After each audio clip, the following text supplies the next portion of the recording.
Hello, this is Ken Ferry with this week's Boots in the Field report. Today I want to address ROI of starter. The number of customers as well as attendees interested in planter fertility is as high as I've ever seen it. 5, 10 years ago, growers in central Illinois showed little interest in this topic. Today we're spending a lot of time on this topic. But as we've been having these conversations, it has come clear that we need to go back to the basics and review the ROI for using starter fertilizer. Today I'm talking about phosphate starters. We'll save the conversation on N on the planter on a different podcast. Let's start this discussion at the basics and work out from there. We first look at yield and how it corresponds to starter placement in our plots. If I look at our starter plots over the past 30 years in our plot program, we see 3 to 5 bushel response to a low rate of starter in furrow, typically 2 to 5 gallons.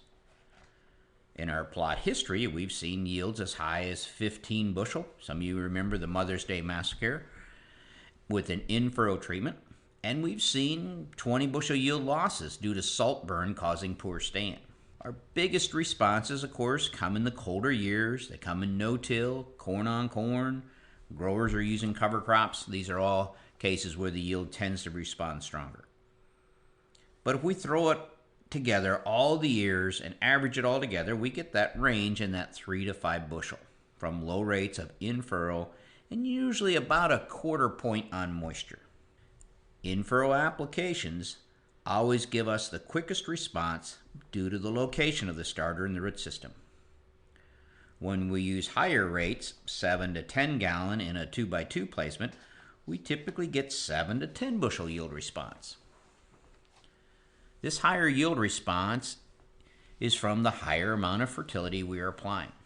The 2x2 shows up visibly later than the in-furrow, but when it does kick in, it has more horsepower than the low rate in-furrow. We typically see about a half a point drier with the higher rates. When we run the relay with starter, putting a little in-furrow to get the early bump and a higher rate in the 2x2 to get the horsepower, our yields usually bump out into that 10 to 15 bushel range, and it's pretty common to see a half to 3/4 point drier. A couple of the attachments we've studied over the years in our plots, like the Huckstep shoe, or to some extent now the wings on the furrow jet, as well as Select Shot, look to fill that gap between a 2x2 and an in-furrow. Getting the fertility closer to the seed and the crown roots, but not on top of the seed, which allows for a quicker response and higher rates, and they tend to land too in that 10 to 15 bushel advantage range.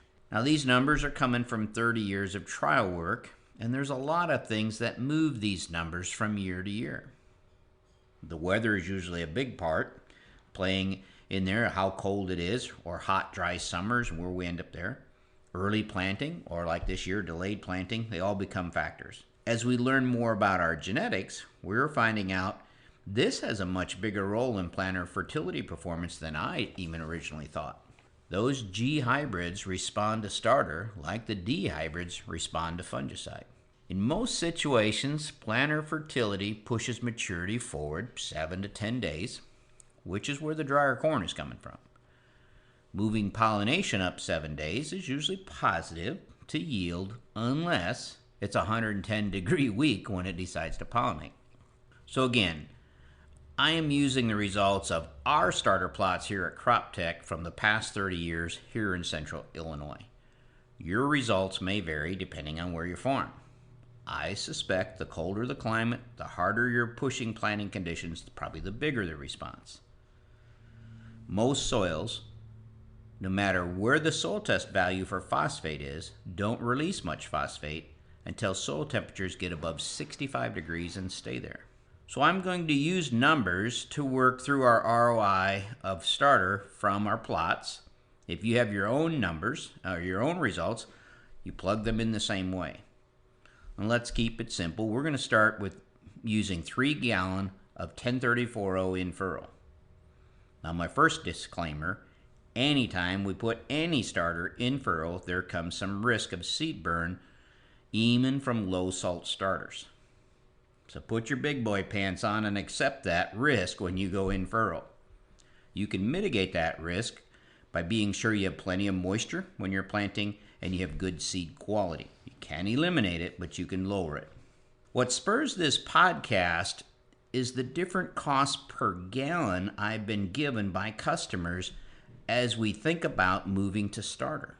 In the past month, I've worked through the numbers with guys ranging from $2.40 a gallon for their starter all the way to $9 a gallon. On top of that, starter additives ranging from 50 cents an acre to $25 an acre. Boys, we have to be careful or we'll spend ourselves into a negative ROI. Traditional fertilizers are usually sold by the ton, while low salt starters are sold by the gallon. It's easier to sell cars when you talk payments per month than outright cost. I think some of that plays out in the starter pricing as well. In my first ROI example, let's use 1034-0 at $515 a ton or $3 a gallon. This is a price that I got when I averaged some of the prices that I've got from growers here in the last month, helping them make this decision. If you got different prices, plug those in. With 1034-0, if we apply 100 pounds of it, we'll have 10 pounds of nitrogen and we'll have 34 pounds of phosphate. It has a weight per gallon of 11.65. So if we apply 100 pounds, we need to put on 8.6 gallons to the acre to get 100 pounds. But when we apply 3 gallons in furrow, we're applying 35 pounds of material and we're getting 3.5 pounds of N, 12 pounds of phosphate, known as a 3.5-12-0 at a cost of $9 an acre. 3 gallon, $3 a gallon. With this, we'd recommend zinc, and you need to put in about $2 an acre for the zinc. So your starter would cost you $11 an acre. When we apply starter, we don't add phosphate, we just move the phosphate around. So if you're applying 3 gallon of 1034-0, you need to cut back on your dry application. So in this case, you would reduce your DAP application by 26 pounds. If DAP is $4.90 a ton, you would reduce your dry fertilizer cost by $6.37 an acre. So the true cost to apply this starter fertilizer would be about $4.63. At $4 corn, the break even is 1.2 bushel an acre. Our plots indicate 3 to 5 bushel response and a 1/4 point drier with an in-furrow application. So we're looking at ROIs between that $7 to $15 an acre range. Some growers, this is not enough to deal with the hassles. Others, it's good insurance in case weather turns south or makes them more comfortable planting in tougher conditions. It's kind of like putting an insecticide on or a seed treatment. In my second ROI example is using 8.6 gallon or 100 pounds of 1034-0 in a 2x2 type location. 8.6 gallon at $3 a gallon, your fertilizer cost is $25.80. The rate of zinc's going to be higher, so you're going to have to add about 4 1/4 in there per acre for the zinc. So your gross cost of starter is $30.05. With 100 pounds of 1034-0, you need to back your DAP up 75 pounds. So reducing your dry bill about $18.38, making your true cost for the starter around $11.67 an acre. So you'll need basically at $4 corn, you're going to need 3 bushel to break even. Our plots show a pretty consistent 7 to 10 bushel advantage and usually a 1/2 point drier, which 220 bushel corn, that's over $3 worth of drying value right there. So this brings your true ROI in that $20 to $30 an acre range. For some growers, this still isn't enough to offset the hassles. In my third example, we relay it. So some in furrow, some 2x2. So placing it somewhere in between could be another option. We're moving to that 10 to 15 bushel response and 3/4 of a point drier. So now we're talking about ROIs of $23 to $43 an acre. My fourth ROI example, which I worked through with a customer last week, he was wanting to try starter next year on 2,000 acres of corn. He wanted to keep it simple. Go in furrow with his Keaton with 3 gallon of a low salt starter, add some zinc, and as well as some biologicals. He was priced a low salt high-end starter at $7 a gallon for an analysis of 618.6. It weighed 11.11 pounds per gallon, so he's putting on 3 gallon, he's putting on 33 pounds of this 618.6. That gives him an actual analysis of 2-6-2 for $21. We still need to add some zinc, about $1.20 on the zinc, so your starter cost, your gross cost, is $22.20 an acre. We would cut the DAP back only 13 pounds because we don't have much juice in here. We'd cut it back 13 pounds or $3.20. So his net starter cost is $19, making his break even at 4 3/4 bushel per acre. Our plots show 3.5 to 5 bushel response. This doesn't leave much room for an ROI.